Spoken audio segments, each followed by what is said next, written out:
Seguite i miei tutorial che vi svelerò tutti i segreti del biliardo, dalle basi ai trick shot.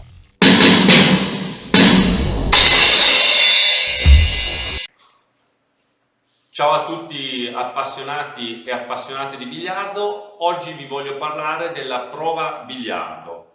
A cosa serve innanzitutto la prova biliardo? Serve per capire in che condizioni è il nostro biliardo, su cui andremo a giocare.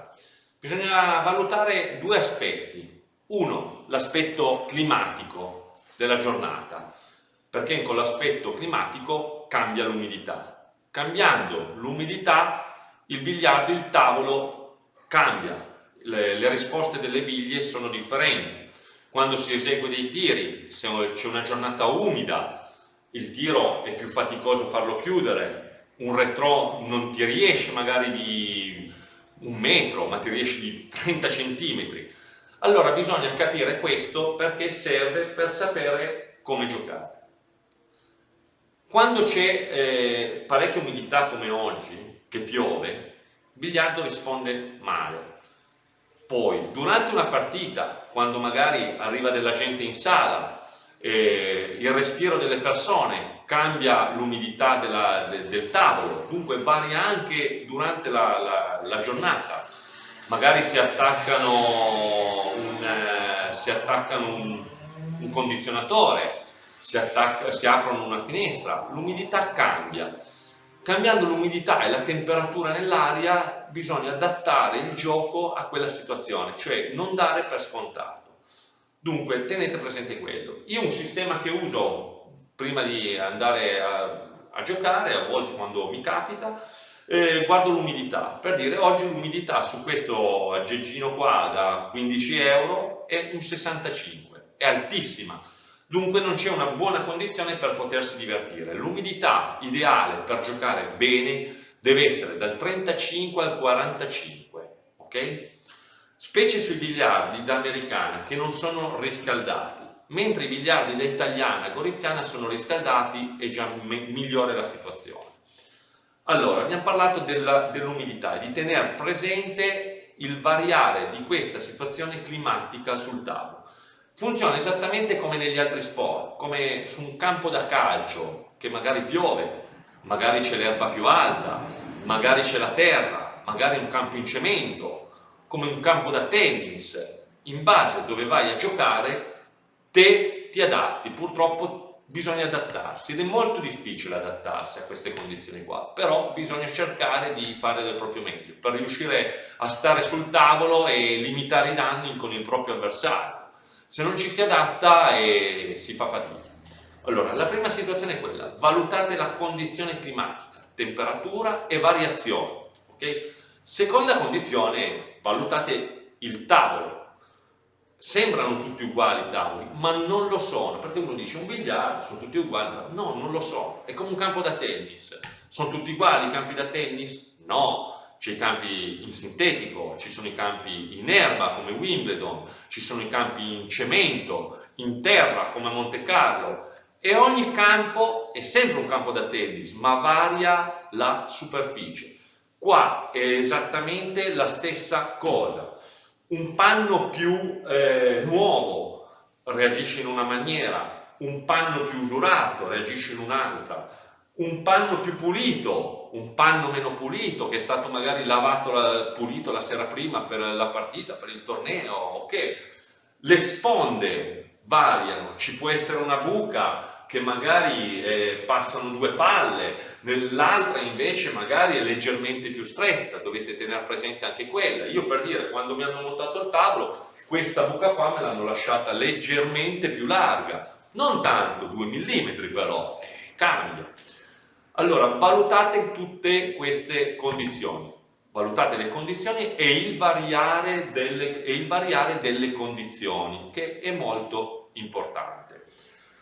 Adesso vi faccio vedere una prova biliardo come la eseguo io, che ho una serie di 3 tiri che faccio per capire com'è la condizione del tavolo. Poi tenete presente, ognuno di voi può fare dei tiri differenti, inventarne dei nuovi. L'importante è capire la condizione del tavolo. c'è anche chi non la fa la prova biliardo, lì è soggettiva. Ebbene, secondo me è buona norma farlo, perché quando inizi a fare una partita entri in uno stato di concentrazione, che devi sapere cosa devi fare, deve essere una routine. Questo poi ne parliamo poi molto più avanti nell'aspetto mentale del gioco. Per adesso vi faccio vedere come funziona la mia prova biliardo, come eseguo questi tiri. Poi ognuno di voi può creare dei nuovi o differenti per capire com'è la situazione di questo panno. Okay?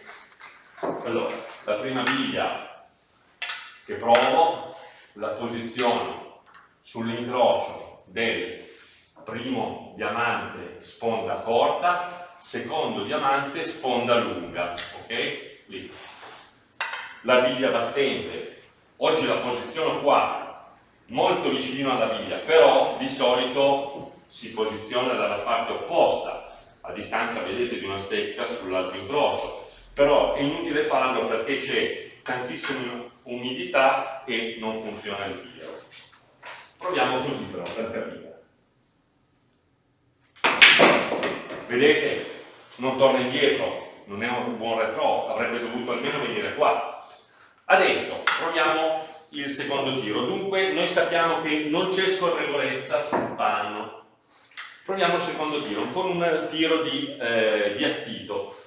Lo tiriamo contro la sponda corta, ci dobbiamo avvicinare con la biglia a questa sponda qua e capire quanto scorre, ok? Vediamo. Troppo forte. Proviamo ancora più piano. Ok? Non scorre perché avrei dovuto tirare molto più piano. L'ho avvicinata però non scorre. Questo è il secondo tiro. Il terzo tiro che provo io è una biglia qui al centro, sulla linea sempre dello spot, miro al secondo diamante della sponda lunga e capisco come reagiscono le tre sponde, 1, 2, 3, e dove viene a chiudere la biglia, così capiamo le sponde. Così abbiamo capito praticamente la scorrevolezza e vediamo, c'è poca scorrevolezza,